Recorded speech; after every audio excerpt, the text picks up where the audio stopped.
বলুন ভগবান শ্রী রামচন্দ্র কি। আচ্ছা বাবা, যে কথাই ছিলাম একটু মন দিয়ে শুনবেন। আগামী 22শে জানুয়ারি রাম মন্দির প্রতিষ্ঠা হবে।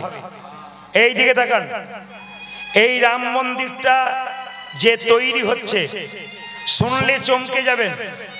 এই রাম মন্দিরে 44 থেকে 46টা দরজা আছে এবং এই মাঝের যে দরজা মধ্যগর্ভে ওই দরজাটা সোনা দিয়ে মোড়া। ভালো করে শুনবেন, সোনা দিয়ে মোড়া। ওই রাম মন্দিরে 108টি ঘন্টা টাঙানো হবে। এইদিকে এইদিকে রাম মন্দিরে 108টি ঘন্টা টাঙানো হবে। ওই ঘন্টাগুলো টোটাল ওজন কত জানেন? 1200 কেজি। ওটা আসছে কোথা থেকে? কর্ণাটক থেকে আসছে। শুনলে চমকে যাবেন মায়েরা। একটা ধূপকাঠি ওখানে জ্বালানো হচ্ছে।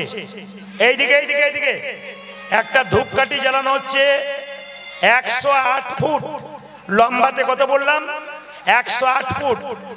ওতে 300 কেজি গোবর লেগেছে। কি বললাম? 300 কেজি গোবর লেগেছে, আরো উপকরণ লেগেছে। ওই ধূপকাঠিটা জ্বলবে 45 দিন পর্যন্ত। ওই ধূপকাঠিটি যিনি তৈরি করছেন তার বাড়ি হচ্ছে রাজস্থান। তার নাম হচ্ছে গোপালক বিহ ভাই। তিনি কিন্তু এই ধূপকাঠিটা তৈরি করছেন, মন দিয়ে শুনে নিন আপনারা। এবং এই ধূপকাঠিটা যেখান থেকে আনবে, রাজস্থান থেকে 1800 কিলোমিটার রাস্তা কেটে আসবে। এ প্রোটোকল মেনে আসবে এবং দেখবেন রথের মধ্যে সুসজ্জিত করে এই ধূপকাঠিটা আনা হবে রাম মন্দিরের প্রতিষ্ঠার জন্য। আবার একথাও জেনে নিন আপনারা, যে যেখানে বসে আছেন, রাম মন্দিরে কিছু কিছু নতুন লক্ষণ দেখা গেছে যা আগে ছিল না। যে পাখিগুলো প্রায় বিলুপ্ত হয়ে গেছিল, দেখবেন মন্দিরের পাশে প্রচুর পাখির আসা যাওয়া আরম্ভ হয়ে গেছে। এর থেকে মহাজনরা বিচার করছেন যে জটায়ুর পরবর্তী বংশধররা ওখানে এসে ভিড় করছে ভগবান রামচন্দ্র আসছেন বলে। খুব আনন্দের খবর, খুব সুসংবাদ আপনাদের কাছে নিবেদন রইল। সমস্ত ধর্মকে সম্মান দিয়ে বললাম, একটু মন দিয়ে শুনবেন যে যেখানে বসে আছেন। কিছু ভালুকের আগমন হয়েছে, কিছু হনুমানের আগমন হয়েছে এই রাম মন্দির প্রতিষ্ঠার জন্যে।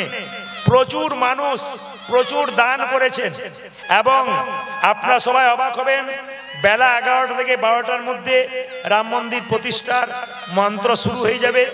দেখবেন আপনারা সবাই সেই দিন একটু ভগবান রামকে স্মরণ করবেন। আপনাদের কাছে নিবেদন রইল, সামনে মন্দিরে থাকলে প্রদীপ জ্বালাবেন, নইলে প্রতি বাড়ি বাড়ি আপনারা ঘিয়ের প্রদীপ জ্বালাবেন। স্বয়ং রামচন্দ্র আবার নিজ গৃহে ফিরে আসছে বলে। নেতাই গৌর হরি হরি। আমি প্রতিটি ধর্মকে সম্মান দিয়ে বললাম ভগবান রামচন্দ্র আসছেন, আবার আসছেন।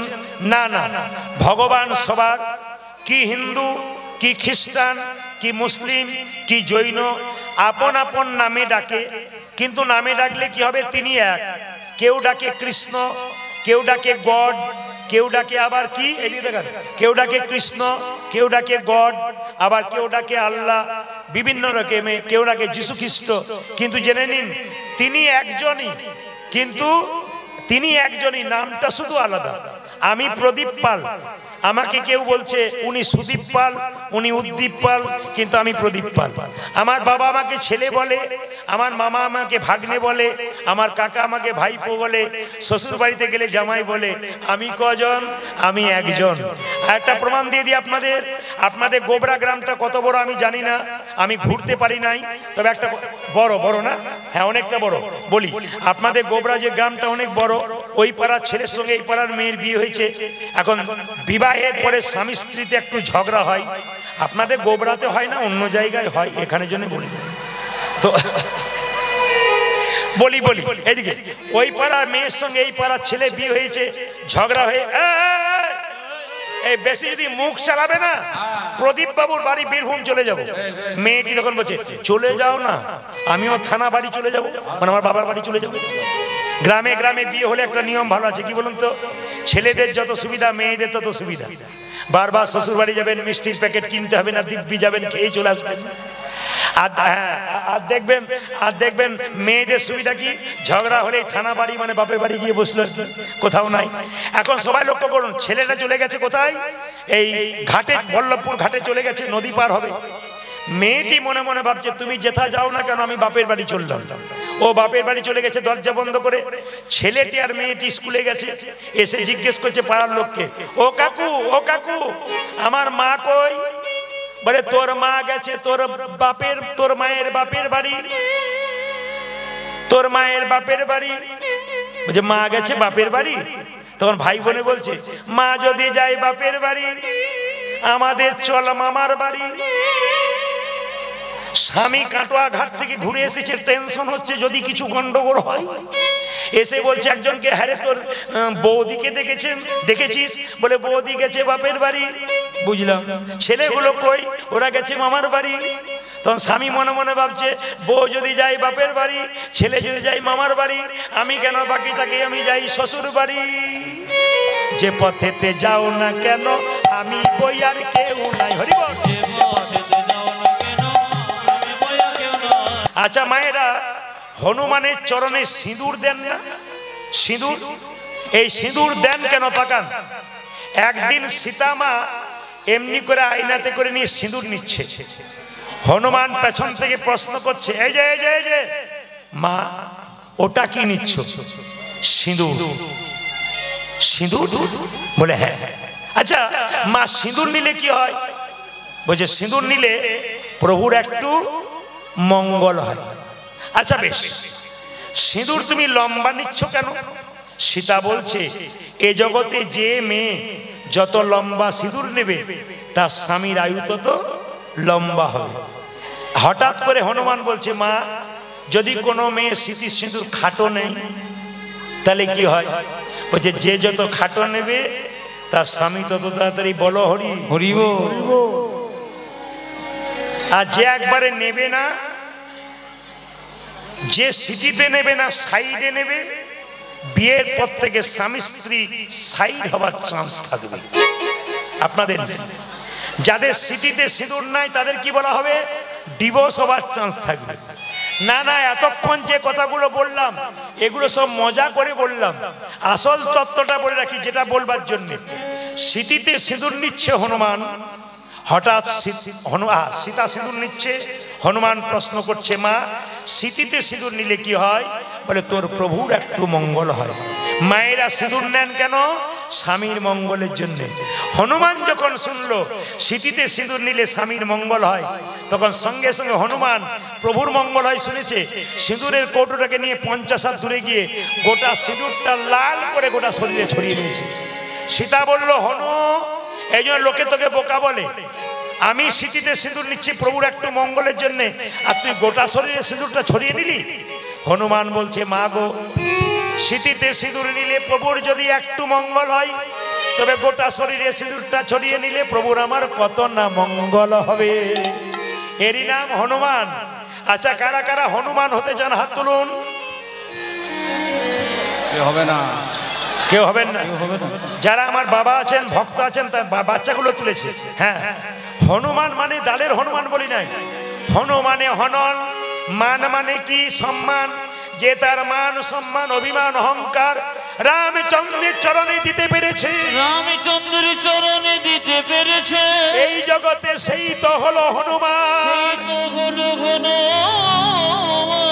এই জগতে সেই তো হলো হনুমান।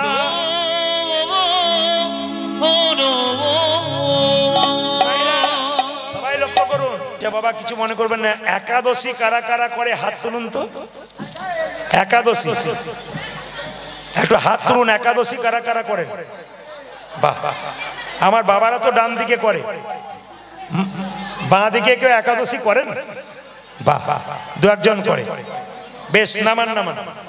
আচ্ছা মায়েরা, একাদশী ছেলে না মেয়ে? জোরে বলুন, জোরে বলুন। দেখে একটা তো কিছু হবে ছেলে মেয়ের মধ্যে। কে বলছে ছেলে, কে বলছে মেয়ে? এই দিয়ে তাকাবেন মায়েরা। একাদশী হচ্ছে মেয়ে, মেয়ে। আসতে এইদিকে। একাদশীর জন্ম কোথা থেকে? একাদশীর জন্ম কোথা থেকে? এক ভগবান বিষ্ণু শরীর থেকে এক জ্যোতি প্রকাশ করে অসুরকে হত্যা করেছিল। সেই জ্যোতি থেকে এক রমণী সৃষ্টি হয়েছিল, সেই রমণী অসুরকে হত্যা করেছিল। মায়েরা, সেই রমণীটির নাম ভগবান ডাকলেন কি? তোমার নাম একাদশী। একাদশী যদি কেউ করে তাকে তীর্থে গেলে যে ফল লাভ হয়, একাদশী করলে সেই ফল লাভ হয়। আমি আপনাদের বারবার বলবো, যত হিন্দু সনাতন ধর্মের মায়েরা আছেন, বাবারা আছেন, সবার কাছে নিবেদন রইল 15 দিন পর একদিন অন্তত একাদশী করুন। আমি আপনাদের নির্জলা করতে বলছি না, নির্জলা একাদশী উত্তম একাদশী। যদি নির্জলা না করতে পারেন তাহলে আপনি একটু ফল খেতে পারেন। যদি ফল খেয়েও না করতে পারেন একটু সবজি খেতে পারেন। কাঁচা কলা, কাঁচা পেঁপে, সরষের তেল দেবেন না, সূর্যমুখী তেল, সূর্যমুখী তেল, একটু ঘি ব্যবহার করবেন। লবণ দেবেন না, সন্দক লবণ দেবেন। একটু সবজি খেতে পারেন, দুধ খেতে পারেন। তবে মায়েরা, যদি কেউ নির্জলা একাদশী করে ওটার নাম উত্তম একাদশী। আর যদি কেউ ফলমূল খেয়ে করে ওটার নাম মধ্যম একাদশী। আমি একবার মালদা জেলায় গিয়েছিলাম, আমাকে একাদশী করেছিল। মায়েরা, একাদশীর দিনে যে যত কম খাবেন তার তত লাভ, মানে যত পেটটাকে খালি রাখবেন তত লাভ। কেন বলুন তো? একাদশী করলে শরীর সুস্থ থাকে। যেমন মেশিন 7 দিনে একদিন রেস্ট দিলে মেশিনটা ভালো থাকে, আমাদের শরীরে যে মেশিন কলকবজাগুলো চলছে 15 দিন পর পর একবার রেস্ট দিলে আমাদের শরীরটা ভালো থাকে, বিজ্ঞান বলছে। এই জন্য আপনাদের কাছে নিবেদন রইল, বাবা, শরীরটাকে সুস্থ রাখতে গেলে কিছু নিয়ম পালন করতে হয়। একটা হচ্ছে একাদশী। মুসলিম সমাজে 30 দিনে 30টা রোজা রাখা হয়, আমাদের অন্তত 12 মাসে 24টা একাদশী করা দরকার। এইদিকে মায়েরা, একাদশীতে পঞ্চশস্য খাবেন না। কি কি খাবেন না? চাল, গম, জব, সরিষা আর ডাল। লক্ষ্য করুন, এই দিন এই পঞ্চশস্যের মধ্যে পাপ লুকিয়ে থাকে। সবার কাছে নিবেদন, একাদশী 8 থেকে 80 বছর পর্যন্ত সবার করা যায়। অনেক মেয়েরা প্রশ্ন করে, মায়েদের যে 4 দিন শরীর খারাপ হয় ওই সময় একাদশী করা যায়? 100% করা যায়, কোনো অসুবিধা নেই, আপনারা করতে পারেন।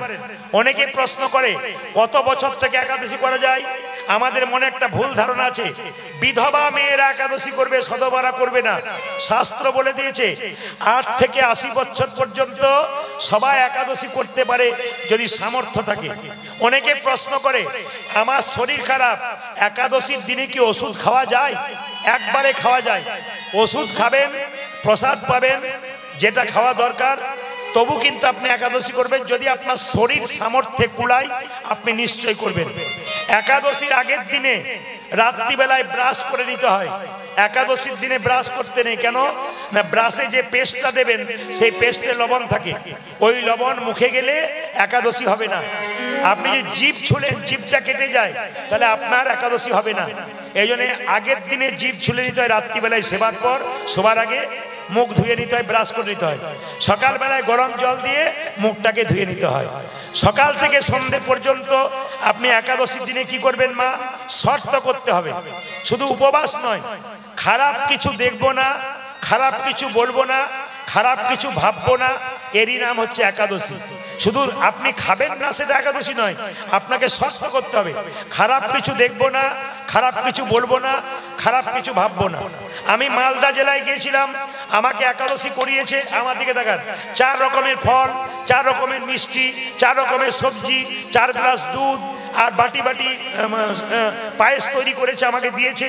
আমি মনে মনে ভাবলাম, এইরকম সবজি যদি হয় প্রতিদিন একাদশী করবো, কোনোদিন বাদ দেবো না। নির্জলা একাদশী উত্তম একাদশী, ফলমূল সবজি খেলে মধ্যম একাদশী। আর আমাকে যে একাদশী করেছিল ওটা উত্তম নয়, মধ্যম নয়, ধমাধম একাদশী। এই জন্য আপনাদের কাছে নিবেদন রইল, অনেকে প্রশ্ন করে একাদশীর দিনে আটা খাওয়া যায়? একাদশী দিনে আটা খেলে কি হয় মা? আটাদশী হয়, একাদশী হয় না। দেখবেন মৃতদেহ নিয়ে যায় গোবরা থেকে, বলো হরি হরি বল। আপনিও প্রণাম করেন, আপনার ছেলে মেয়েও প্রণাম করে। কিভাবে বলুন তো? ও বোধহয় গেল, আমি বোধহয় যাব না। একবারে পাক্কা কথা, দেখে নেবেন, কিছু মনে করবেন না। যেখানে দেখবেন ওই কসাইখানা আছে, ছাগল কাটে, একটা ছাগলকে কেটে চামড়া ছুলে দড়ি দিয়ে টাঙিয়ে দেয়, আর পাশের ছাগলটা বসে বসে দিব্যি কাঁঠাল পাতা চিবই। ও জানে না এরপরের লাইনটা আমার আছে। আমরা সব কাঁঠাল পাতা চিবানো মানুষ, এত দেখছি মরে যাচ্ছে, তবু বলছি কোনো অসুবিধা নাই, ও মরল আর মরার দরকার নাই। এটা আমরা সব কাঁঠাল পাতা চিবানো মানুষ আর কি। এই দিকে তাকাবেন, যিনি মরে যায় তিনি শুধু মরে যান না, তিনি দেখিয়ে দিয়ে যান আমি মরি নাই, আমাকে দেখে শিখে নাও। আমি একদিন তোমার মতো সংসার করেছিলাম, যেমন মাচায় দুলতে দুলতে চললাম, তোমাকে একদিনে সংসার ছেড়ে চলে যেতে হবে। বৈষ্ণবের আশীর্বাদ কাজে লেগে যায়, আবার বৈষ্ণবের অভিশাপ কাজে লেগে যায়। তবে যেমন তেমন বৈষ্ণব হলে হবে না, শুধু তিলক নেবো, মালা নেবো, লোকের নিন্দা করে করে বেড়াবো, ওই রকম হলে হবে না। কিন্তু ও সাজলে হবে না, সাজাটা সাজা হয়ে যাবে। সাবধান, শাস্ত্র বলেছে সাধু সাবধান। বৈষ্ণবের স্বভাব কেমন আগে জেনে নিন। যারা পাকা বৈষ্ণব হতে চান শাস্ত্র অনুযায়ী, মালা তো বাজার থেকে কিনতে পাওয়া যায়, পরে নিলে হয় না নাকি বাবা? তিলক কিনতে পাওয়া যায়, পরে নিলে হয় না? কিন্তু ভেতরটাকে যে সাজাতে পেরেছে তিনি হচ্ছেন আসল। বাইরের সাজটারও দরকার আছে। কেন? আপনাকে দেখে আরো 5 জন শিখবে বলে। তো তাকান আমার দিকে, বলছে ত্রিনাদপি শুনিছেন তররিব সহিষ্ণুনা অমানেন মান দেন কীর্তনীয় সদাহরি। কারা বৈষ্ণব ভেঙে ভেঙে দিই, আপনারা পরে বলবেন বৈষ্ণবের এই দোষগুলো দেখলে আপনারা পরিষ্কার বলবেন তোমার মধ্যে বৈষ্ণবের লক্ষণ নাই। জেনে নিন, ত্রিনাদপি শুনিছেন, বৈষ্ণবের আচার কেমন? ঘাসের ওপরে পা দেবেন, ঘাস মাথা নিচু করবে, পা তুলে দেবেন, ঘাস আবার মাথা উঁচু করবে। কিন্তু বৈষ্ণবকে হাজার কথা বলবেন, ওই যে বৈষ্ণব মাথা নিচু করবে আর উঁচু করবে না, ইনি হচ্ছেন বৈষ্ণব। তররিব সহিষ্ণুনা, ও মায়েরা, গাছকে যখন কাটবেন, গাছ যতক্ষণ না মাটিতে পড়ছে আপনাকে ছায়া দেবে, ফল দেবে। বৈষ্ণবের স্বভাব কেমন? যতই আঘাত করুন আর খারাপ কথা বলুন, উনি আপনাকে হরিনাম দান করেই যাবেন, ইনি বৈষ্ণব। আর বৈষ্ণব কাকে বলে? অমানেন মান দেন। গোবরার রাস্তা দিয়ে একজন পেরিয়ে যাচ্ছে, দেখতে পেলে একটা কুষ্ঠ ব্যাধি লোক ছটপট ছটপট করছে, আমি আপনি নাকে কাপড় চাপা দিয়ে চলে যাব। যিনি প্রকৃত বৈষ্ণব হবেন তিনি কোলে কোল দিয়ে বলবেন, তোকে কেউ রোগটা সারাতে পারে নাই, আমার সঙ্গে কোলে কোল দিয়ে একবার হরি বল বল, তোর দেহরোগ তো দূর হবে, তার সঙ্গে তোর ভবরোগ দূর হবে। বৈষ্ণবের স্বভাব কি থাকবে? তিলক থাকবে, তুলসী মালা থাকবে, শিখা থাকবে, কৌপিন থাকবে, ইনি হচ্ছেন বৈষ্ণব। বৈষ্ণব কারো নিন্দা করবে না। যদি কোনো বৈষ্ণব রাস্তা দিয়ে যায় লোকের নিন্দা করে, পরিষ্কার জেনে নেবেন একটাও নয়, এগুলো একটাও নয়, পাক্কা কথা একবারে। কারণ বৈষ্ণব কারো নিন্দা করে না, বৈষ্ণব নত থাকে। বৈষ্ণবকে হাজার কথা বলে দিলে বৈষ্ণব কি করে? শুধু আশীর্বাদ দিয়ে যায়। বৈষ্ণব সাজলে হবে না, সাবধান, সাধু সাবধান, সাজাটা সাজা হয়ে যাবে। তাই বারবার বলে দিই, শাস্ত্র পড়ো, জ্ঞান অর্জন করো, দেখো তোমার জীবন সুন্দর হবে। এইদিকে তাকান মায়েরা, বৈষ্ণবের স্বভাব কেমন? একটা কলেজে পড়া মেয়ে 3 তলা ছাদের উপরে বসে আছে, একজন বৈষ্ণব নেড়া মাথা সিকি রেখে গঙ্গা থেকে স্নান করে আসছে, আর মেয়েটি বৈষ্ণবের মাথা দিকে, এ বৈষ্ণব, বৈষ্ণবের মাথায় থুতু ফেলে দিল। বৈষ্ণব তখন বলল, বাবা তুই আমার মাথায় থুতু ফেলে দিলি, ঠিক আছে আবার গঙ্গায় স্নান করব। আর আমরা হলে কি বলতাম বলুন তো? একবার নেমে আয়, তারপর দেখছি তুই কে বলিস। কিন্তু যিনি প্রকৃত বৈষ্ণব হবে তিনি কি বলবেন? থুতু দিয়ে দিলি, আচ্ছা ঠিক আছে বাবা, আবার যাচ্ছি। আবার গঙ্গা স্নান করে এলো, আবার মেয়েটি বলে, বৈষ্ণব, আরে পাগলি মেয়ে, আবার থুতু ফেলে দিলি, আচ্ছা ঠিক আছে আবার যাচ্ছি। আবার স্নান করে আসছে, আবার মেয়েটি, এ পাগলি মেয়ে আবার দিলি, আচ্ছা আবার যাচ্ছি। কোনো বিরক্ত নেই, ইনি বৈষ্ণব। ছোট ছোট বাচ্চাগুলো সবাই জেনে নাও, যদি কোনো বৈষ্ণবের এরকম আচরণ থাকে, তোমার উপর রাগ করছে, অভিমান করছে, তোমাকে রাগ দেখাচ্ছে, তাহলে বুঝে নেবে তিনি বৈষ্ণবের মধ্যে পড়ছে না। সবাই লক্ষ্য করুন কি বলছে।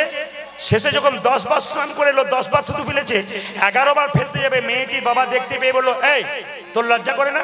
বলে কেন? বৈষ্ণবের মাথায় থুতু ফেলছিস, নেমে আয় তুই, তারপর দেখাচ্ছি মজা, আমাকে বাবা বলে ডাকবি না। মেয়েটি বলছে, বাবা বৈষ্ণব কোনো প্রতিবাদ করে না, তাই থুতু ফেলছিলাম। খবরদার কোনদিন থুতু দিবি না, অন্যায় করছিস তুই। বৈষ্ণব বলল, বাবা আপনার মেয়েকে আপনি বকবেন না, আপনার মেয়ের জন্য আমার মঙ্গল হয়ে গেছে। বলে কেন? আমার মেয়ে আপনার মাথায় থুতু ফেললো, আপনার মঙ্গল হয়ে গেল? বলছে হ্যাঁ গো, আমি শাস্ত্রে শুনেছি একবার গঙ্গা স্নান করলে এক জন্মের পাপ দূর হয়। আপনার মেয়ে আমার মাথায় 10 বার থুতু ফেলেছে, আমি 10 বার গঙ্গা স্নান করেছি, আমার জন্ম জন্মান্তরে যত পাপ আছে সব পাপ ধুয়ে মুছে পরিষ্কার। ইনি তো বৈষ্ণব বাবা, না কি বলছেন? আচ্ছা মায়েরা কিছু মনে করবেন না, ভগবান একার কথা ভাবে না সবার কথা ভাবে? জোরে বলুন না। আমি বাচ্চাগুলো এখানে পাকা, কিন্তু কারণ এখানে শুধু নয় সব জায়গায় বাচ্চাগুলো পাকা। কেন? ফাঁকে ফাঁকে একটা করে বাচ্চা বসে থাকে, 80 বছর বুড়ো মতো উত্তর দেয়। ভগবান সবার কথা ভাবে না, নিজের কথা ভাবে। ভগবানের বাবার 9 লক্ষ ধেনু ছিল। লক্ষ্য করুন, 9 লক্ষ ধেনু মরে নাই, না বাঁচে নাই, না বাচ্চা হয় নাই। নব মানে নতুন, লক্ষ মানে উদ্দেশ্য। গোবিন্দ প্রত্যেক দিন নতুন নতুন উদ্দেশ্যে যেতেন। গোচারণ, গো মানে ইন্দ্রিয়, চারণ মানে চালনা করা। আপনার গাভীটার বাছুর হয়েছে, বাছুরটাকে খুলে দেবেন, গাভী তার পেছনে দৌড়ে যাবে। কেন? যদি বাচ্চা খালে বিলে পড়ে যায়, যদি কেউ কেড়ে নেয়। মদ ভক্ত যত্র গচ্ছন্তি তত্র গচ্ছামি পার্থিব, ভক্তানুমনু গচ্ছন্তি মুক্ত স্থিতি বিষহ। তার মানে কি? বৎসের পশ্চাতে যেমন ধাই ধেনুগণ, ভক্তের পশ্চাতে সেরকম যাই জনার্দন। আপনি হা কৃষ্ণ প্রাণ গোবিন্দ বলে রাস্তা দিয়ে চলে যাবেন, ভগবান জনার্দন আপনার পেছন পেছন যাবে ভক্তকে রক্ষা করার জন্য। সবচাইতে ভালো লাগছে কি বলুন তো? এই যে দেখেন, শুধু নিজের মঙ্গলের জন্য কীর্তন শুনছেন তা নয়, আপনার ছেলে মেয়ের মঙ্গলের জন্য কীর্তন শুনছেন। এইদিকে তাকাবেন মায়েরা, ছেলের যখন অসুখ করবে তখন মন্দিরে গিয়ে বলবেন, প্রভু তুমি রক্ষা করো, তুমি ছাড়া কেউ নাই। এদিকে ভগবানের নাম হবে আর আপনি গল্প করবেন, আর ভগবানের নাম হবে আপনি বাড়ি চলে যাবেন। তাহলে ভগবান আপনার কিচ্ছু করবে না, আপনি কিছু করবেন, তবে ভগবান কিছু করবে। ব্যাংকে টাকা জমা দেবেন, তবে আপনি সুদ পাবেন। টাকা জমা দেবেন না, আপনি সুদ পাবেন না। ভগবানের জন্য কিছু করবেন, আপনি কিছু পাবেন, ডাকতে হবে না। অন্তকালে শরণম। যদি কেউ প্রতিদিন ভগবানের সঙ্গে সম্বন্ধ রাখে, ভগবান শেষে এসে তাকে দেখা দেয়। প্রমাণ কি? মায়েরা, আপনার বাড়ির দরজায় কোনো ছেলে যদি বলে, ও মা জল তৃষ্ণা পেয়েছে, 1 গ্লাস জল দাও। কে আছো গো, জল দাও। আপনি জল দেবেন, কিন্তু যদি বলে, কাকিমা কাকিমা আমার জল তৃষ্ণা পেয়েছে, একটু জল দাও, আপনার তখন কি মনে হবে? ছেলেটি আমাকে কাকিমা বলে রেখেছে, খা খা, জল নে বাবা, জল নে। সম্বন্ধ তৈরি করবেন যত, ভগবানের সঙ্গে সম্পর্ক তত তৈরি হবে। মায়েরা, সাজার কথা যখন বললাম, একটু আপনাদের বলে দিই, আপনার সব সিঁদুর নিয়েছেন তো? জোরে বলুন, নিয়েছেন? আমি তো দেখতে পাচ্ছি না, আমাকে কাছে গিয়ে দেখতে হবে। তবে দাদারা মনে মনে ভাবছে কতটা যে নেই, বাড়ি গেলে বুঝতে পারবেন। সিঁদুরের কথা যখন হলো তখন বলে রাখি মায়েরা, এই দিকে তাকাবেন, হনুমানজির পুজো কবে হয়? কি বার হয়? জোরে বলুন দেখি, কি বার হয়? হিন্দু জাতির মানুষ হনুমানের পুজোর দিন জানেন না? হনুমানের পুজোর দিন মঙ্গলবার দিন। যেদিন হনুমানজির পুজো করবেন, মঙ্গলবার দিন সিঁদুর দেবেন হনুমানকে, খুব মঙ্গল হয় মায়েদের। তো সেই সময় একটা গান গাইতে হয়। আমি একবার ঝাড়খণ্ডে গান গাইতে গেছিলাম, তো মেয়েরা রামনবমীর দিনে এই গানটি তালি দিয়ে গাইছিল। আপনারা সবাই মিলে হাত তুলে গান, হাত তুলুন একসঙ্গে, মিউজিকের সঙ্গে একসঙ্গে হাত তুলুন। বাহ, খুশি, হাত তুলবেন, বাহ সবাই।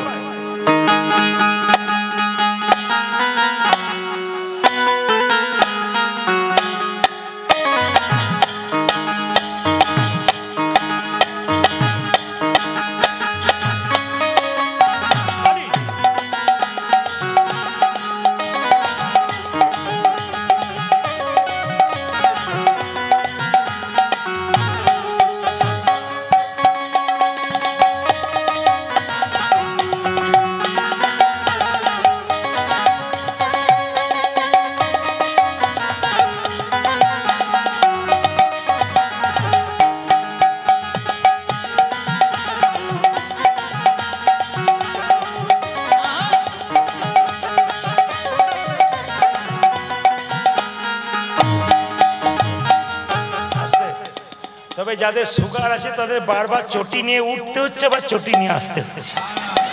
তবে যাদের সুগার আছে তাদের একটা ব্যায়াম শিখিয়ে দিয়ে যাব, বলবো না, বাদ দিয়ে দেবো, শিখিয়ে দিই। যাদের সুগার আছে একটা ব্যায়াম করলেই সুগার চলে যাবে। আমার দিকে তাকান, ব্যায়ামটার দিকে তাকান। প্রথম ব্যায়াম কি? দ্বিতীয় ব্যায়াম, বৌমা বলবে বাবা 2 পিস সাদা রসগোল্লা দি, বাবা চিনি আওলা চা দি, বাবা সুগার ফ্রি মিষ্টি দি। এই ব্যায়াম যদি করতে পারেন তাহলে বারবার উঠতে হবে না।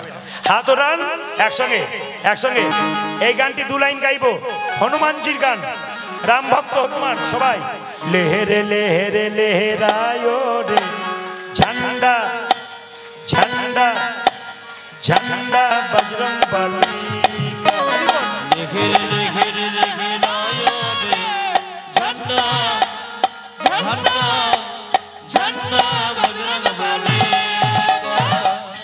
আমি নবদ্বীপের এক ভক্ত আমাকে গানটি দিয়েছিলেন, আমি তখন ঝাড়খণ্ডে গান গাইছিলাম। মেয়েরা সব ঝাড়খণ্ডে রামনবমীর দিনে লাল পেরে সাদা শাড়ি পরে একবারে নাচতে নাচতে হনুমানজির মন্দিরে সিঁদুর নিয়ে যে একটা পতাকা নিয়ে যায়, এই গানটি গাইছিল। আমার তখন থেকে মনে আছে কি সুন্দর গাইছিল। তাহলে তাহলে আপনারা সবাই গান ইউটিউবের মাধ্যমে সবাই দেখতে পাবেন আপনাদের। লেহেরে লেহেরে লেহেরায়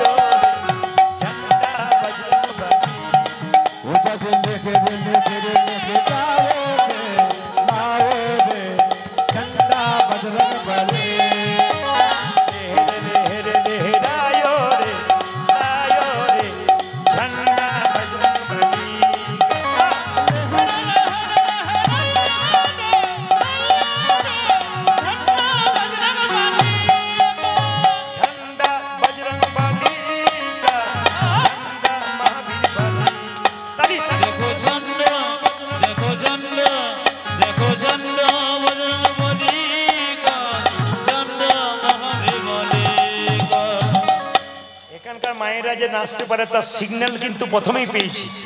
আমি যখন গ্রামে ঢুকছি না, মাইকে গান হচ্ছে, ওখানে একজন মা নিজের মনেই নাচছে, তখন বুঝলাম যে পার্টি আছে, ওখানে নাচছিল, পার্টি আছে।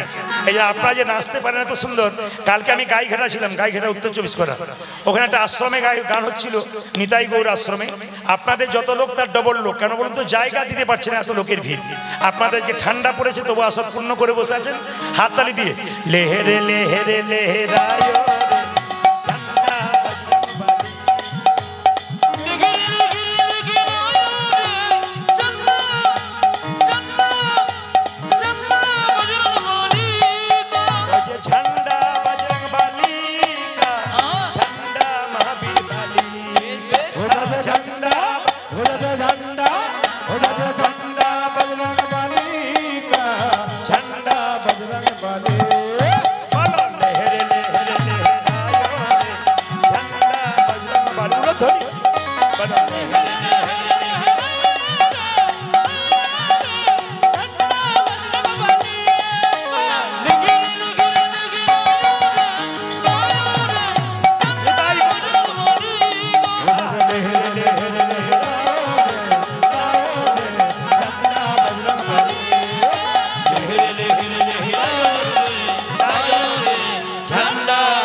बोलिए श्री रामचंद्र भगवान की अपना जय बोलছেন না ভয় বলছেন বুঝতে পারছি না। बोलिए श्री रामचंद्र भगवान की, बोलिए पवन पुत्र हनुमान की, बोलिए पवन पुत्र हनुमान की। अच्छा बाबा কিছু মনে করবেন না, ভগবান শ্রীকৃষ্ণকে তিলক দিয়ে সাজাচ্ছে মা, অলকা তিলকা। আমার দিকে তাকাবেন ধীরে। আচ্ছা মায়েরা, হিন্দু ধর্মে দেখবেন তিলক যদি কেউ নেয়, পেছন থেকে যাতে তিলক না নেয় তার ব্যবস্থা করে। এইদিকে এইদিকে, এই যে বসান, এইদিকে। এর নজর আমার খুব খারাপ। অনেকে বলে খালি আমার দিকেই তাকাচ্ছে, আমাকে সাবধান করছে। এই দিকে তাকাবেন। কি বললাম? যেমন হ্যাঁ, এই যে বাচ্চাগুলো যেমন একটা ভালো করে কি কথা বলে বলুন তো, প্রদীপ বলে গান শুনবি, খালি বলে এইদিকে এইদিকে। আসলে অ্যাটেনশন বাড়ানোর জন্য এই দিকে তাকাও বাবা মন দিয়ে। আচ্ছা যদি কেউ তিলক মালা নেয় না, আমাদের ওখানে মেয়েরা পাশের বাড়ি 5 জন বলা বলি করে, বাবারে হারাধনের বইয়ের কি ঢং দিদি, মালা তিলক নিয়েছে বোধহয় ভগবান ওর বাড়ি আগে যাবে। না না, এগুলো আমাদের লজ্জা, এগুলো আমাদের লজ্জা, হাসির ব্যাপার নয়। অন্য ধর্মে যা নাই আমাদের ধর্মে তা আছে। এই যে যদি কেউ তিলক নেয়, আপনি নিতে না পারলে তাকে সম্মান দিন, কারণ আপনি পারেন নাই, উনি পেরেছেন, আপনি সম্মান দিন। ভবিষ্যতে আপনি যেন নিতে পারেন তার ব্যবস্থা করুন। এই দিকে তাকাবেন মায়েরা। এই তিলকের জন্ম কথা একটু বলি আপনাদের। যার কপালে তিলক থাকে না, ওই কপালটা শ্মশান সমান। কে বলেছে? বিষ্ণু পুরাণের উত্তর খণ্ড পড়বেন। আস্তে আস্তে আস্তে আস্তে বিষ্ণু পুরাণের উত্তর খণ্ড পড়বেন। ভগবান শ্রীকৃষ্ণ ব্রহ্মাকে বললেন, ব্রহ্মা, পৃথিবীতে সংসারী মানুষ শুভ কাজের সময় কপালে তিলক নেবে। ও মায়েরা, সব সময় তিলক না নিতে পারলেও বাড়িতে হোম যজ্ঞ হবে, সবাই তিলক নেবেন। বাড়িতে ভাগবত পাঠ হবে, সবাই তিলক নেবেন। বাড়িতে ভগবানের পুজো করবেন, সেই দিন তিলক নেবেন। সব দিন না নিলেও ওই দিনগুলো নেবেন। কে বলছে? ভগবান কৃষ্ণ ব্রহ্মাকে বলছেন উত্তরখণ্ডে। কোন জায়গাতে? বিষ্ণু পুরাণে। আবার লোচন দাস কবিরাজ বলেছেন যে তিলক নাই যার বৃথা জন্ম তার। মায়েদের যেমন স্মৃতি সিঁদুর, হাতের শাঁখা, এগুলো হচ্ছে কি আপনাদের সদবা নারীর লক্ষণ। একজন ভক্তের লক্ষণ কি? তিলক, তুলসী আর মালা, যেগুলো পড়তে আমাদের লজ্জা করে। মায়েরা জেনে নিন, তিলকটার, আমার দিকে তাকান, তিলকটা নেবার সময় এদিকে তাকাবেন। তিলকটা নেবার সময় এই যে দুটো রেখা দেখতে পাচ্ছেন, ও মায়েরা, দাদা ভাইরা দেখে নিন, তাকিয়ে নিন আমার দিকে। এই যে দুটো রেখা আপনি দেখতে পাচ্ছেন, ইউটিউবের মাধ্যমে দেখতে পাবেন, দুটো রেখা আপনি দেখতে পাচ্ছেন। এই দুটো রক্ষা রেখাকে, একটি ব্রহ্মা, একটা শিব, মাঝখানে যে ফাঁকা জায়গাটা, ওই জায়গাটার স্থান হচ্ছে ভগবান বিষ্ণুর। এইবার লক্ষ্য করুন, কেউ কেউ বলে এই জায়গাটা ভগবানের চরণ চিহ্ন। যদি চরণ চিহ্ন হয়, চরণে তুলসী পাতা দিতে হয়। এই জন্য আমরা যে এই যে নিচে তুলসী পাতার মতো নিয়েছি, দেখুন দেখুন নাকের ডগায় যে ফোঁটাটা রয়েছে, জোরে বলুন, দেখতে তুলসী পাতার মতো। এটাকে যদি ভগবানের চরণ লক্ষ্য করা যায়, এই জায়গাটা তুলসী পাতা। তবে গোটা নাক বরাবর নিলে কিন্তু সেটা অপমান করা হয়। বলছে নাকের 4 ভাগের 3 ভাগ পর্যন্ত নিতে হয়। এই যে তুলসী পাতার মতো নিয়েছি, আপনারা মাঝে মাঝে নেবেন। কোন আঙ্গুলে নেবেন? এই আঙ্গুলটার নাম বৃদ্ধাঙ্গুষ্ঠী, এটার নাম তর্জনী, এটার নাম মধ্যমা, এটার নাম অনামিকা, এটার নাম কনিষ্ঠা। সকলের কাছে নিবেদন রইল, আপনারা এই আঙ্গুলে করে নেবেন তিলক। তুলসী পত্র গোবিন্দের চরণে দেবেন, এই আঙ্গুলে দেবেন। একটি বাতাসা গোবিন্দকে দেবেন, এই আঙ্গুলে দেবেন। একটা নাড়ু গোবিন্দকে দেবেন, এই আঙ্গুলটা যেন টাচ থাকে। এটা হচ্ছে ভগবান বিষ্ণুর আঙ্গুল। যারা এখানে কীর্তন শুনতে এসছেন, গুরুমন্ত্র যারা নিয়েছেন, তারা দেখবেন আপনারা গুরুমন্ত্র ভজন করবার সময় এই আঙ্গুলটা কিন্তু ব্যবহার করেন। এটা ভগবান বিষ্ণুর আঙ্গুল। যদি কেউ তিলক করতে না পারেন, লজ্জা পান, শিখে নিন। হাতে জল নেবেন, জল নিয়ে এই আঙ্গুলে করে জল তিলক করে নেবেন। শাস্ত্রে জল তিলকের বিধি আছে। আচ্ছা, তিলকের জন্ম কোথা থেকে একটু বলে দিই। এই যে আপনারা তিলক নিচ্ছেন, আমরা নিচ্ছি, এই তিলকের জন্ম কোথায়? আপনারা উত্তর দেবেন, বাচ্চাগুলো উত্তর দেবে। বাচ্চারা বলতো, ভগবানের যদি মাথা ব্যথা হয়, সে যদি বলে কোনো ভক্তের চরণ ধুলিতে আমার মাথা ব্যথা ভালো হবে, তোরা দিবি? সুন্দর। না না, হাসি নয়, খুশির খবর। দেবো, আর একজন দেখছে যে ওরা যখন দেবো না বলে এ কিংবা বি কিছু একটা হবে, আমি না বলে দেখি যদি আমারটা মিলে যায়। শোনে নে, হ্যাঁ, ও লজ্জা পেয়ে গেছে, অসুবিধা নেই, বুঝিয়ে দিও। ভগবানের একবার মাথা ব্যথা হলো। আচ্ছা বলুন তো মায়েরা, ভগবানের কখনো মাথা ব্যথা হয়? তিনি লীলা করেন, লীলা প্রকাশ করেন। নারদ বলল, প্রভু গালে হাত দিয়ে বসে আছো কেন? কৃষ্ণ বলল, আমার মাথা ব্যথা হয়েছে। বলছে, তাহলে তুমি তো বিশ্বের কবিরাজ, তোমার মাথা ব্যথা হয়েছে, চিকিৎসা করার ক্ষমতা কারো নাই, তুমিই পারো। তুমি বলো কি করলে তোমার মাথা ব্যথা ভালো হবে। ভগবান নারদকে বলল, কোন ভক্ত যদি তার চরণ ধুলি আমার মাথায় দিতে পারে, আমার মাথা ব্যথা ভালো হয়ে যেতে পারে। মায়েরা, ভগবানের এত মহিষী, মানে এত স্ত্রী, 16,108টা স্ত্রী, সবার কাছে নারদ গিয়েছিল, শিবলোকে গিয়েছিল। ওগো একটু চরণ ধুলি দাও, ভগবানের মাথা ব্যথা হয়েছে, ভালো হয়ে যাবে, একটু চরণ ধুলি দাও। সবাই বলছে মাথা খারাপ, যিনি বিশ্বের মালিক, আমার চরণ ধুলি দেব, আমি নরকে যাব না, দেব না। কিন্তু যখনই নারদ বৃন্দাবনে ব্রজগোপী তথা রাধারানীর কাছে গেলেন, রাধারানী ব্রজগোপীরা বলল, নারদ তোমার মন খারাপ কেন? বলে আমাদের গোবিন্দের মাথা ব্যথা, কি করলে মাথা ব্যথা সারবে নারদ? আমার গোবিন্দ কি করলে মাথা ব্যথা সারবে বলো? বলছে কোনো ভক্ত যদি চরণ ধুলি দেয়, তবে তার চরণ ধুলিতে আমার ভগবানের মাথা ব্যথা ভালো হবে। তাকিয়ে দেখুন, নারদের গলায় একটা উন্নি ছিল, ব্রজগোপীরা তাদের চরণে ধুলোগুলো উন্নিতে বেঁধে দিল, রাধারানী চরণ ধুলো দিল, গোবিন্দ সঙ্গে সঙ্গে সেই চরণ ধুলি মাথায় নিল, তার মাথা ব্যথা সেরে গেল।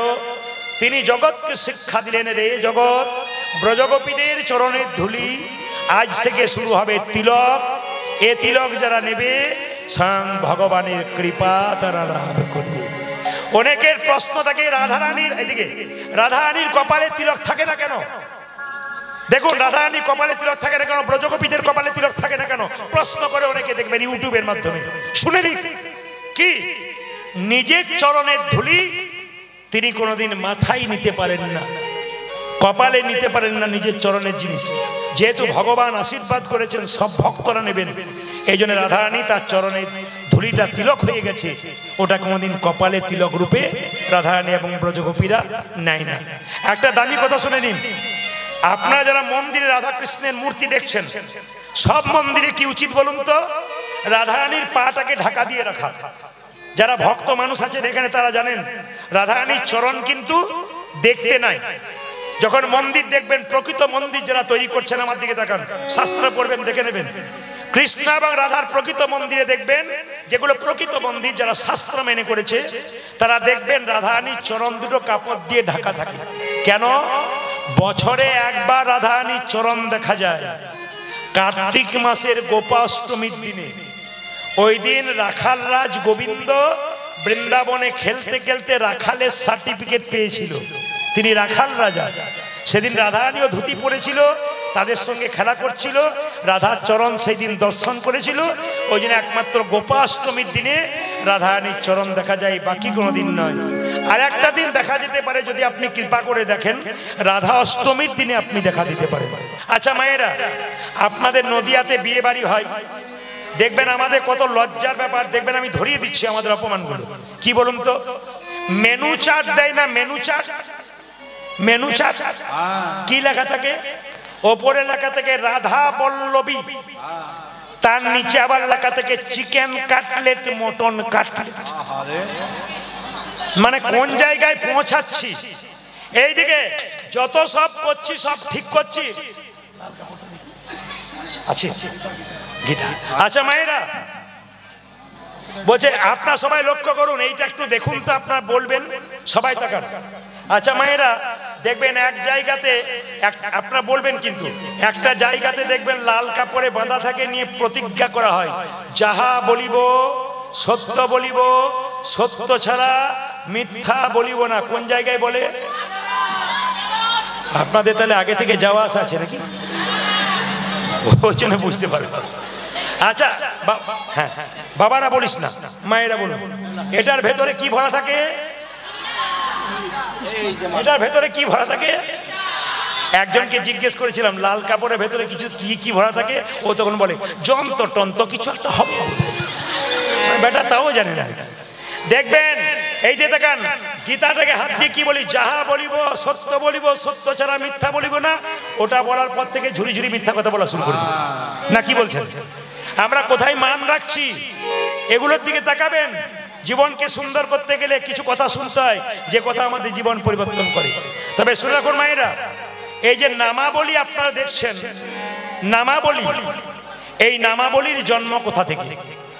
সবাই মিলে একটু উলুধ্বনি দিন, আমি বলে দেবো।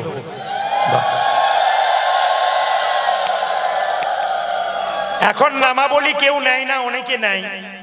নামাবলী কিন্তু প্রকৃতপক্ষে মাথায় বাঁধা উচিত। শুনে নেবেন শাস্ত্রের কথা, নামাবলী মাথায় বাঁধা উচিত। যদি কেউ মাথায় বাঁধতে না পারেন, গায়ে নিতে পারেন, ওটা নিয়ে ঘুরতে পাবেন না। আপনি বাড়ির এক কোণে নামাবলী নিয়ে নাম জপ করতে পারেন। নামাবলীর জন্ম কোথা থেকে জেনে নিন। রামচন্দ্রের সঙ্গে যখন রাবণের যুদ্ধ হচ্ছিল, আমার দিকে তাকান, রামচন্দ্রের সঙ্গে যখন রাবণের যুদ্ধ হচ্ছিল, বাবা জিজ্ঞেস করব, রামচন্দ্রের সঙ্গে রাবণের যুদ্ধ হচ্ছিল, রাবণ যখন হেরে যাচ্ছে, গালে হাত দিয়ে বসে আছে, বিভীষণের একটি মাত্র ছেলে ছিল, তার নাম তরণী। জেঠু জেঠু আপনাদের গোবরাতে দেখবেন প্রমাণ, ভাইপো দেখবেন জেঠুকে বাবার চাইতে বেশি ভালোবাসে। জেঠু জেঠু করে পাগল, আর জেঠুও দেখবেন ভাইপো ভাইপো করে পাগল। এটা বেশিরভাগ ক্ষেত্রে হয়। রাবণ কিন্তু বিভীষণ ঘরশত্রু হতে পারে। বিভীষণের ছেলে তরণী রাবণকে খুব ভালোবাসতো। জেঠু তুমি কাঁদো কেন গো? বাবা আমি হেরে গেলাম রে, আমি রামের সঙ্গে যুদ্ধে হেরে গেলাম, আর পারলাম না বাবা। জেঠু তুমি যদি অনুমতি দাও আমি যুদ্ধ করব। রাবণ বলল চুপ কর, কুম্ভকর্ণ 6 মাস ঘুমোয়, 6 মাস জাগে, সে পারল না রামচন্দ্রের সঙ্গে যুদ্ধে, তুই পারবি কি করে? তুই পারবি না কি করে? তুই পারবি কি করে? সঙ্গে সঙ্গে বলল জেঠু, বড়দের আশীর্বাদ যদি ছোটদের মাথায় থাকে, ছোটরা সব কাজ করতে পারে, আশীর্বাদ দাও আমি যুদ্ধ করব। রাবণ তখন বলে উঠল, ওরে তরণী, তোকে মাথায় হাত দিয়ে আশীর্বাদ করলাম, তুই রামের সঙ্গে যুদ্ধ কর। ভক্তিমতী মায়েরা আপনারা হাত তুলে বলবেন, আপনার ছেলে যদি আর্মিতে চাকরি করে, যদি দেশে দেশে যুদ্ধ লাগে, মায়েদের বাড়িতে ঘুম হয়? কোন মা তার ছেলেকে যুদ্ধে যেতে দেবে? জোরে বলুন না। কিন্তু এখানে মা দেখুন, মায়ের নাম ছিল সরমা। তরণী গিয়ে বলল, মা আমি যুদ্ধ করব। কার সঙ্গে বাবা? ভগবান রামের সঙ্গে। চুপ কর, তো সাহস তো কম নয়, তুই ভগবানের সঙ্গে যুদ্ধ করবি? হ্যাঁ মা, আমার জেঠু আমাকে আশীর্বাদ করেছে, আমি রামের সঙ্গে যুদ্ধ করব। আশীর্বাদ করো মা, যেন রামের সঙ্গে যুদ্ধ করতে পারি। মা বলে উঠল, তোকে আশীর্বাদ করলাম, তুই ভগবানের সঙ্গে যুদ্ধ কর। আসলে তরণী জানতে পেরেছে, যদি একবার রামের সঙ্গে যুদ্ধ করি আর যুদ্ধক্ষেত্রে যদি মরে যাই, তবে রাক্ষস কুল থেকে মুক্তি পেয়ে আমি ভগবানের চরণ লাভ করতে পারবো। ভক্তের কেমন ইচ্ছা দেখুন, আমি চরণ লাভ করতে পারবো। মা আমায় সাজাইয়ে দাও। সরমা বলল, আরে তরণী তোকে কি করে সাজাবো? মা গো, তুমি আমার গোটা শরীরে রাম রাম রাম নাম লিখে দাও। আমার গোটা শরীরে রাম নাম লিখে দাও। তাকান আমার দিকে, তাকান আমার দিকে, তাকান। গোটা শরীরে রাম নাম লিখে দাও। মায়েরা, তরণীর গোটা শরীরে নিজের মা হয়ে সরমা রাম রাম রাম লিখে দিয়েছে। শেষে বলল, মা তুমি আশীর্বাদ করবে না? তাকান আমার দিকে।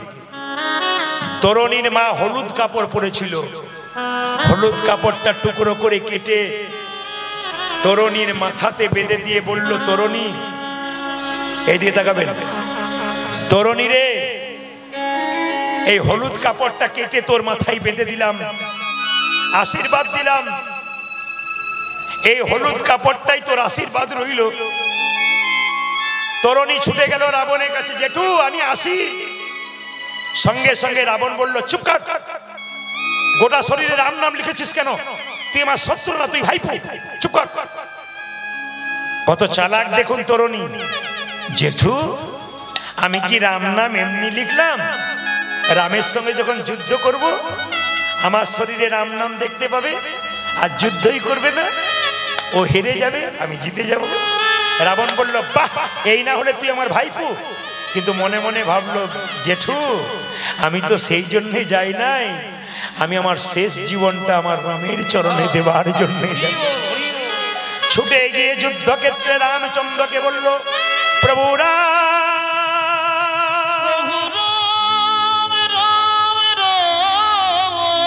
প্রভু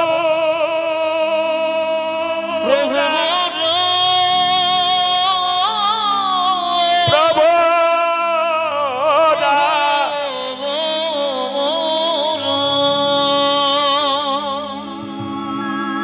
এমন বাবা কোনদিন দেখেছেন আপনারা? ছেলে মরবে জেনেও বাবা চুপ করে আছে, এমন বাবা দেখেছেন? তরুণীর বাবা বিভীষণ রামচন্দ্রের পাশে দাঁড়িয়ে আছে, যেই না ছোট্ট ছেলেটি রাম রাম করে চিৎকার করেছে, তরুণী চিৎকার করছে, তখন রামচন্দ্র বিভীষণকে বলছে, বিভীষণ এই ছেলেটা কি গো? তোমার রাক্ষস বংশে এমন কে ছেলে যে আমার রাম নাম বলে ডাকে? বিভীষণ একটাও কথা বলে নাই, মাথা নিচু করে দাঁড়িয়েছিল। ও বিভীষণ বলো, একটাও কথা বলে নাই। তরুণী বলল, প্রভু রাম, আমি তোমার সঙ্গে যুদ্ধ করতে চাই। রামচন্দ্র বলল, তরুণী পালিয়ে যা, যদি না যাবি তুই শেষ হয়ে যাবি বাবা। তুই যে আমার ছেলের মতো, লবকুশ যেমন আমার ছেলে, তুই তরুণী আমার ছেলের মতো, তোর সঙ্গে যুদ্ধ করবো কেন? সঙ্গে সঙ্গে তরুণী কত চালাক দেখুন, বলছে যদি যুদ্ধ করবে না তবে বলে দাও তুমি হেরে গেলে।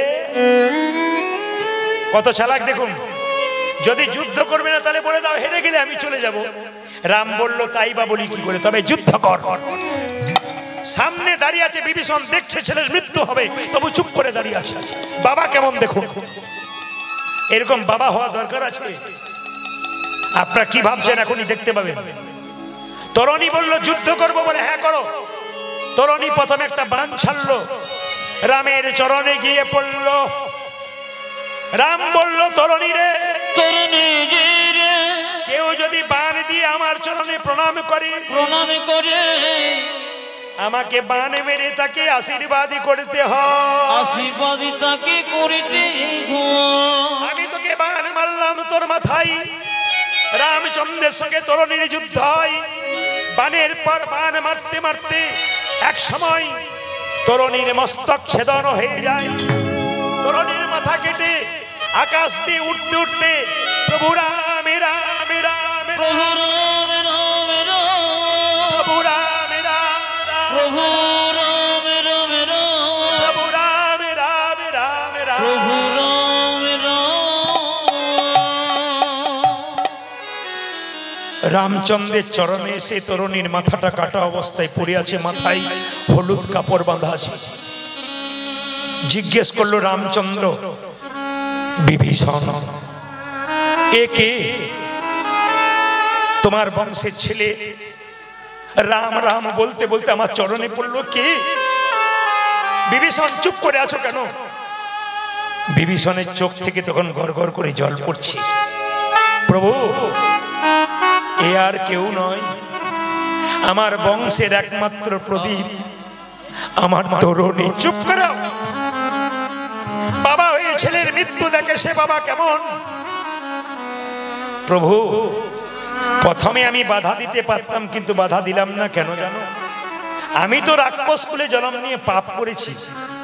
আমার ছেলে রাক্ষস কুলে জন্ম নিয়ে পাপ করেছে, যে তোমার চরণ প্রাপ্ত হয় তার রাক্ষস কুল থেকে মুক্তি পেয়ে যাবে। রামচন্দ্র বলল, তরুণী রে, তাকান তাকান আমার দিকে তাকান।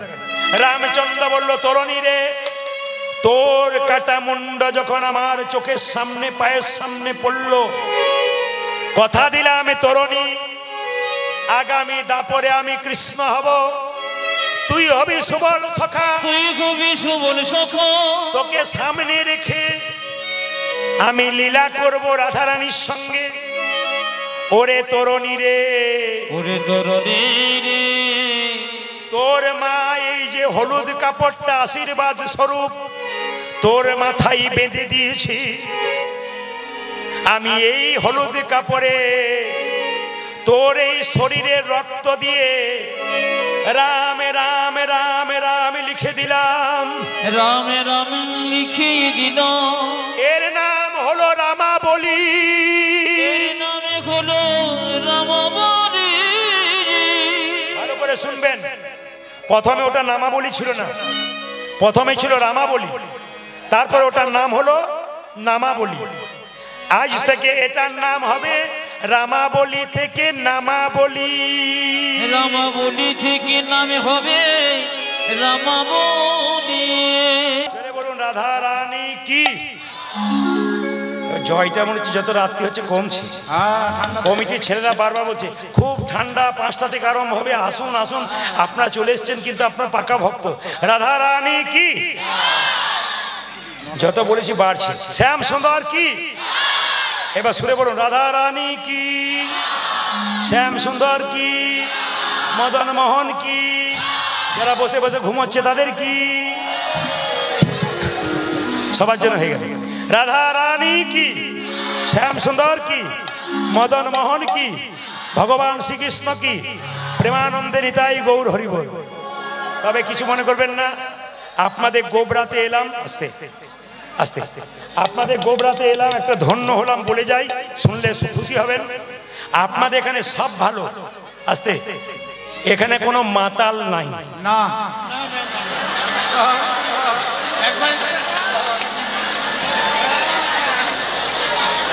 আছে বাবলে মায়েদের কি হাসি, বলে ঘরে গিয়ে দেখবেন কি হয়। আস্তে আস্তে এদিকে দিকে বা দাদা বলে কি মানে কি বলুন তো, মানে ইনি একটু খাই বলবেন একটু। তো স্বামী স্ত্রীতে বসে আছে, হঠাৎ যেই না বলে দিয়েছি মদ খেলে 3টে উপকার হয়, স্বামী তখন স্ত্রীকে বলছে শোনো ভালো করে শোনো কি বলছে দেখো, কিন্তু 3টে উপকার কি, আস্তে আস্তে টাকা দেবেন না।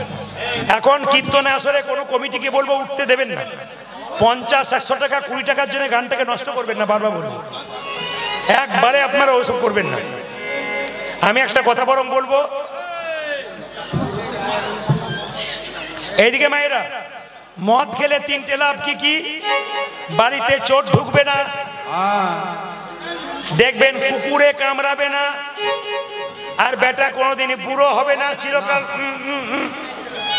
কেন বলুন তো, যে মদ খায় মদটাকে খায়, কাস্তে কাস্তে কাস্তে কাস্তে সন্ধ্যে থেকে সকাল হয়ে যায়, আর চোর ঢুকতে গিয়ে ভাবে বেটা জেগে আছে, ঢোকার দরকার নাই। আর কুকুরে কামড়াবে না কেন, হাতের লাঠি নিয়ে যখন রাস্তা দিয়ে যাবে, মদ খেয়ে যখন দেখবেন চলতে পারবে না, হাতের লাঠি দিয়ে রাস্তা দিয়ে যাবে, কুকুর তখন ভাবে পালা নইলে নিতাই গৌর হরি হরি।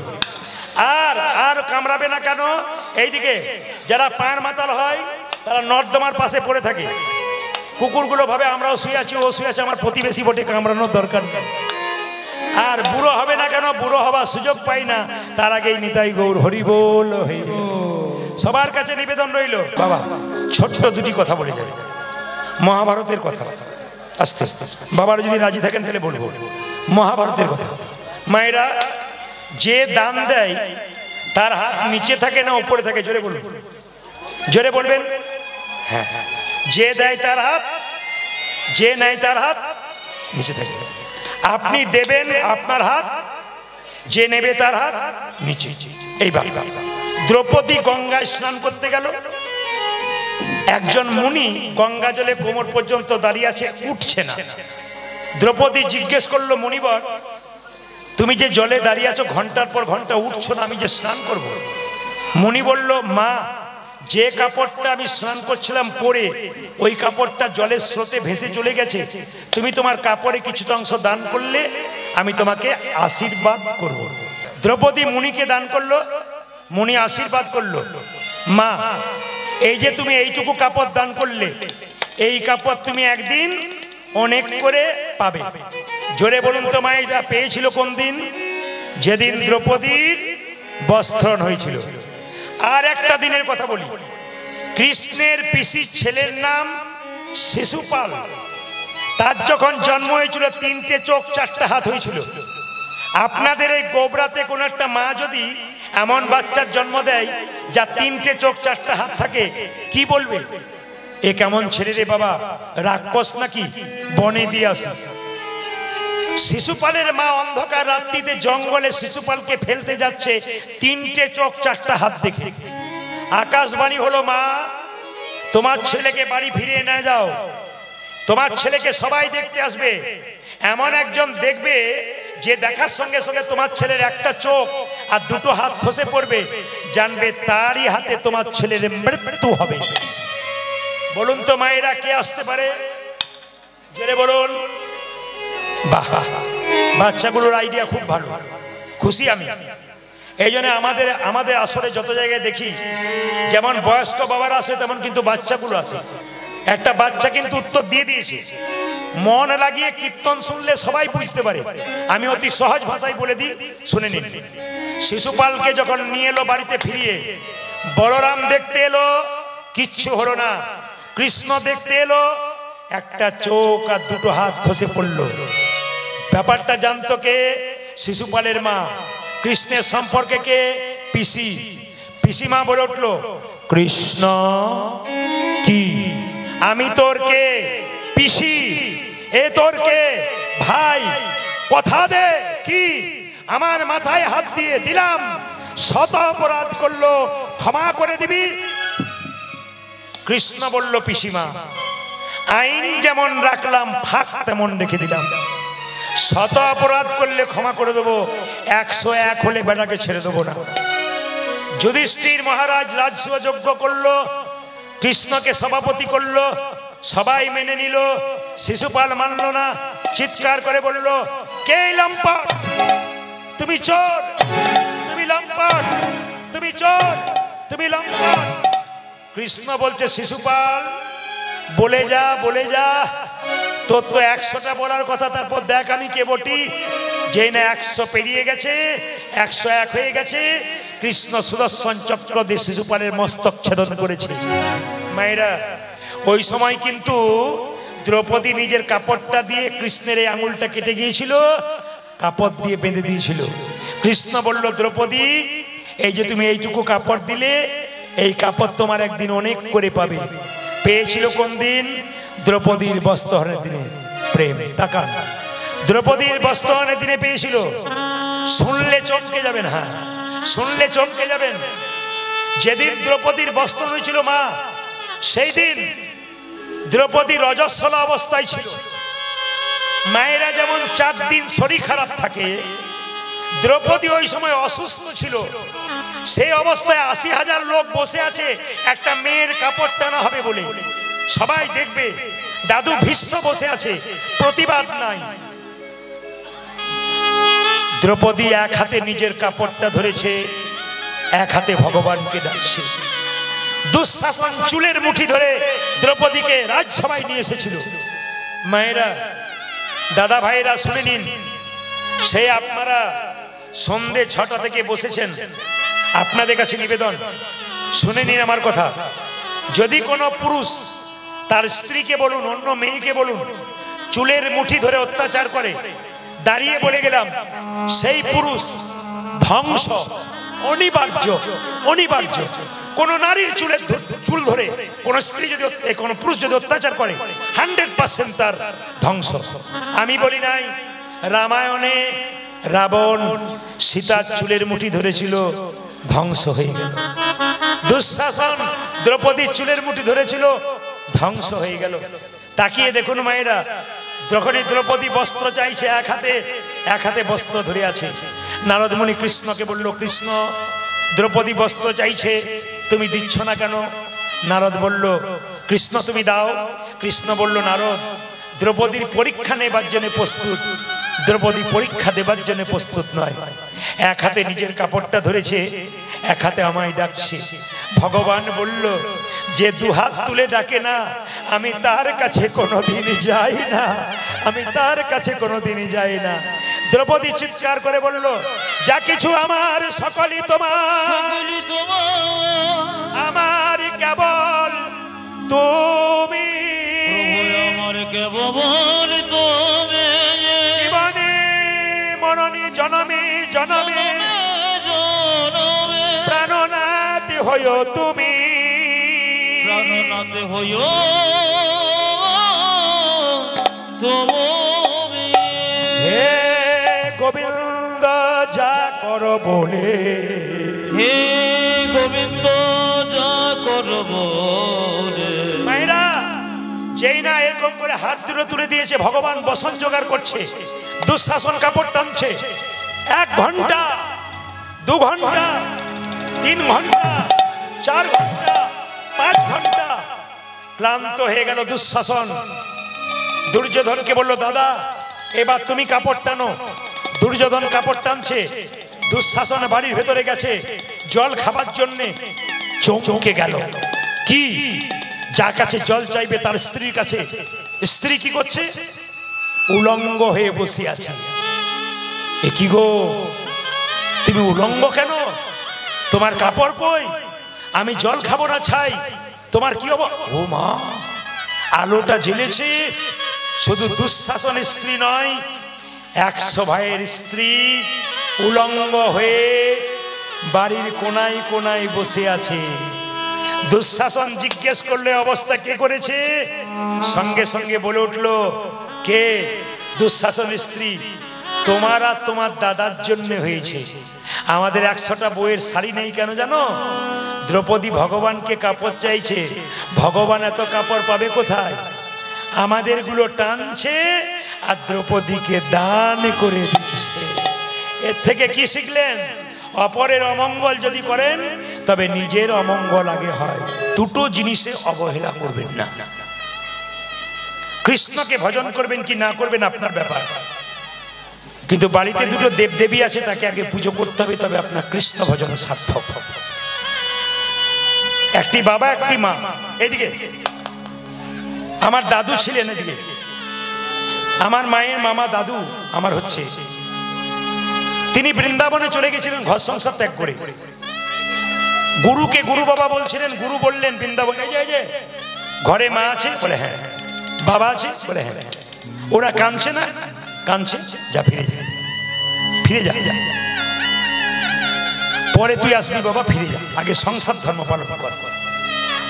মা বাবার অনুমতি নেই। তাহলে বলবে নিমাই সন্ন্যাস নিয়েছিল, মায়ের অনুমতি নিয়েছিল, মা তাকে অনুমতি দিয়েছিল। আপনারা যারা শাস্ত্র ঘাটবেন তারা দেখতে পাবেন। এই দিয়ে তাকাবেন, মায়ের মতো আপন পৃথিবীতে কেউ হয় না, বাবার মতো আপন কিছু কেউ হয় না। আপনাদের কাছে নিবেদন রইল, যারা ধারে পাশে একটু গল্প করছেন তাদের কাছে করজোরে নিবেদন, এই সময়টা অন্তত নিজেকে একটু স্তব্ধ রাখুন। পেছনে যারা আছে তাদেরকে সাবধান করুন। মায়ের মতো আপন পৃথিবীতে কেউ নাই। বাচ্চাদেরকে বলবো, মা বাবাকে সম্মান দিতে শেখো, নইলে জীবনে বড় হতে পারবে না। পরম প্রেমময় অনুকূল ঠাকুর তার মা বাবাকে সম্মান দিয়েছিলেন বলে ঠাকুর এত বড় জায়গায় গিয়েছিলেন।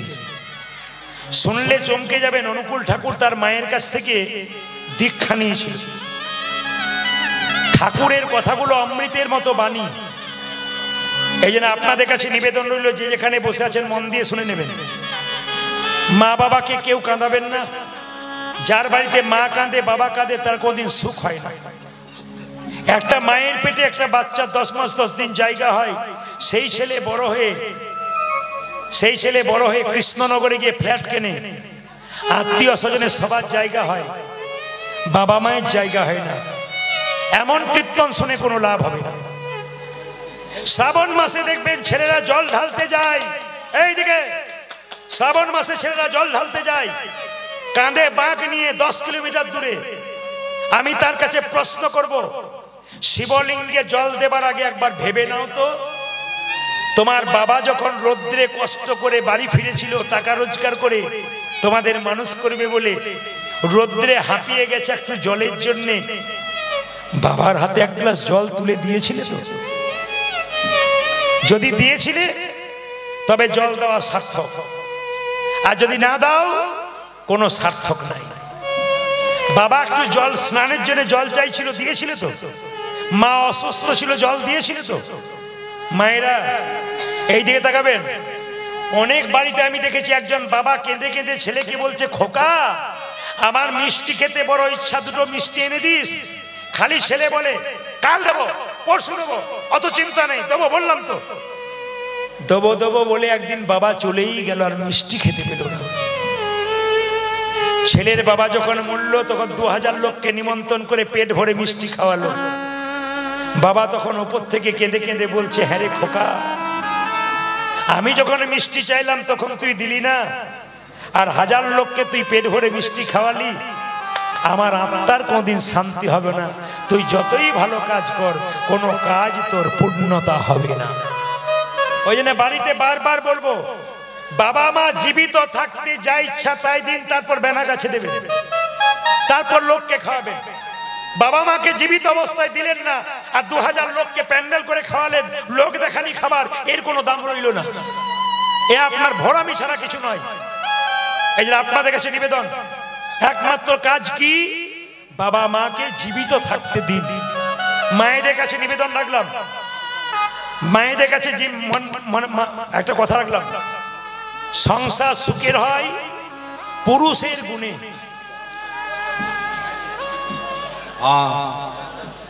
যাক, আপনারা খুব ভালো মেয়ে। অন্য জায়গায় বলেন না, আপনারা বলছেন পুরুষের গুণে। সংসার সুখের হয় রমণীর গুণে, গুণবান স্বামী যদি থাকে তার সঙ্গে। রাত্রিবেলায় কীর্তন শুনতে এসছেন, বাড়ি ফিরে আসবেন, দেখবেন বাড়ির সবাই ঘুমোচ্ছে, একজন কিন্তু দরজা খুলছে আর বেরোচ্ছে, তিনি হলেন মা কিংবা বাবা। এদের কথা ভাবুন, জীবন সুন্দর হবে। দেখবেন যারা চাণক্যদেবের চরিত্র পড়েছেন, চাণক্যদেবের সামনের দাঁত দুটো বড় ছিল, তার মা ছোট অবস্থায় কোলে নিয়েছিল। একজন জ্যোতিষ বলেছিল, মা তোমার ছেলের সামনের দাঁত দুটো বড়, তোমার ছেলে রাজা হবে।